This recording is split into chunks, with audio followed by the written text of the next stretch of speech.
धार्मिक पोशाक की इजाजत नहीं। हमें तो पहले से ही पता था कि यही फैसला आएगा। फैसला वो आता है जो बीजेपी चाहती है। आप देश की अदालत को कटघरे में खड़ा कर रही है मैम।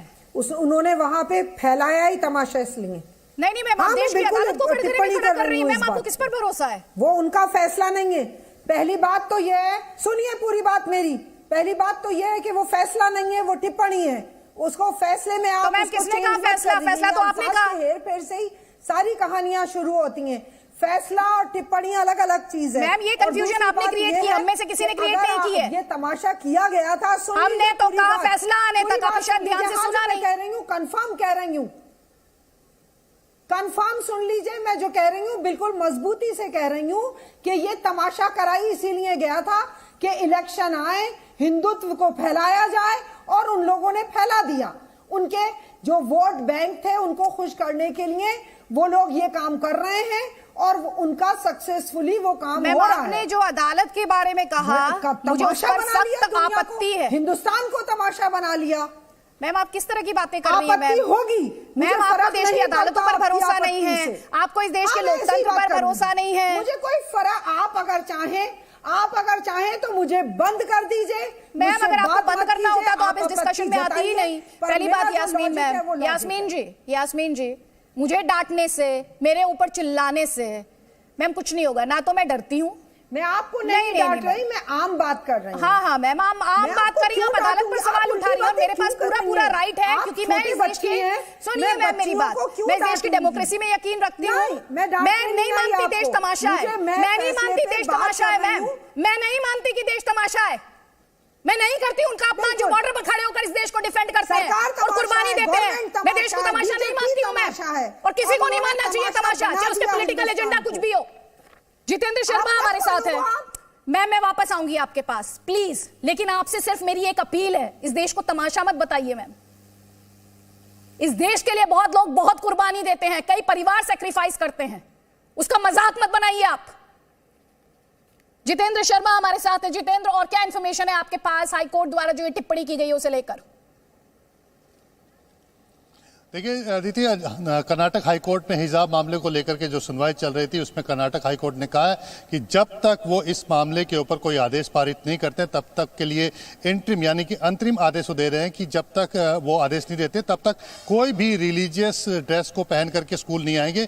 यानी कि जिस तरह से हिजाब पहनने की जिद पर जो बच्चियां अड़ी हुई थी तो उन सब पर रोक लगा दी गई है। कोई भी स्कूली स्टूडेंट अपने धर्म से जुड़े हुए परिधान को पहन करके स्कूल नहीं आ सकता है, उसके ऊपर रोक लगा दी गई है। हालांकि कल तक के लिए स्कूल बंद कर दिए थे राज्य सरकार ने, और कर्नाटक हाईकोर्ट इस मामले के ऊपर सोमवार को फिर से सुनवाई करेगा और उम्मीद है कि सोमवार को इसके ऊपर कोई फैसला कर्नाटक हाईकोर्ट सुना सकते हैं। लेकिन इसमें बड़ी खबर यह है अदिति कि जब तक कर्नाटक हाईकोर्ट इसके ऊपर सोमवार को फिर से सुनवाई शुरू करके फैसला नहीं सुनाता है तब तक के लिए हिजाब पहनने पर पाबंदी लगा दी गई है। यानी कि जो बच्चियां कह रही थी कि वो कक्षा के अंदर, क्लास के अंदर हिजाब पहन करके आएंगी, और ठीक इसी तरह से जो हिंदू धर्म के लोग कह रहे थे कि वो भी अगर हिजाब पहन के लड़कियां आती हैं तो वो भी अपने धर्म से जुड़े हुए कपड़े या अंगोछा पहन करके आएंगे, तो उस सब पर रोक लगा दी गई है। यानी कि कोई भी रिलीजियस परिधान या धर्म से जुड़ा हुआ परिधान पहन करके स्कूल के अंदर नहीं आ सकते। और कर्नाटक सरकार ने भी यही कहा था कि क्लास के अंदर आप आइए तो क्लास के अंदर यूनिफॉर्म में आइए। एक तरह से कह सकते हैं कि जो अभी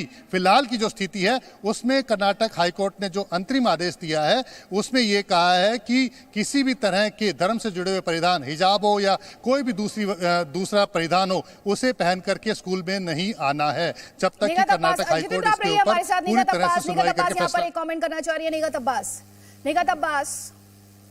आदिति जी, पहले ना मुझे सिर्फ शक था, पर यास्मीन जी की टिप्पणी जो हमारे देश के ऊपर उन्होंने की, न्यायपालिका के ऊपर की, उससे मुझे पूरा यकीन हो गया है कि हिजाब मुझे पहन के आने दो स्कूल में ना सिर्फ एक शुरुआत है। ये कहाँ जाएगा मैं आपको बताती हूँ। ये जाएगा कि कल हमें स्कूलों में नमाज पढ़ने के लिए अलग जगह दी जाए, फिर ये जाएगा, आप दिवाली की छुट्टियां देते हैं ना, तो मुझे रमजान की हमें अलग से छुट्टियां दी जाए। फिर ये कहा जाएगा कि हमें कैंटीन दी जाए जिसमें हलाल चिकन, मटन और बाकी चीजें मिलती है जो एक मुसलमान खा सकता है।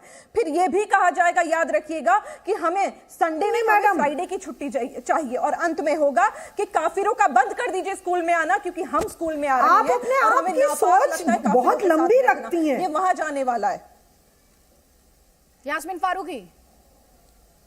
यास्मीन जी सोच तो आपकी गंदी है कि आप मेरे देश के ऊपर इस प्रकार की टिप्पणी कर रही हैं। जिस थाली में आप खाती हैं उसी थाली में आप छेद करने का काम कर रही हैं कि जो भाजपा चाहती है वो होगा, हाई कोर्ट तो वो बोलेगा। अरे आपको शर्म आनी चाहिए। जो लोग सरहद पर बैठे हुए हैं उन लोगों के बारे में आज आपने टिप्पणी कर दी, अगर देश के बारे में टिप्पणी कर दी। तमीज आना चाहिए कि आप किससे बात कर रही हैं। आपको तमीज नहीं है बिल्कुल।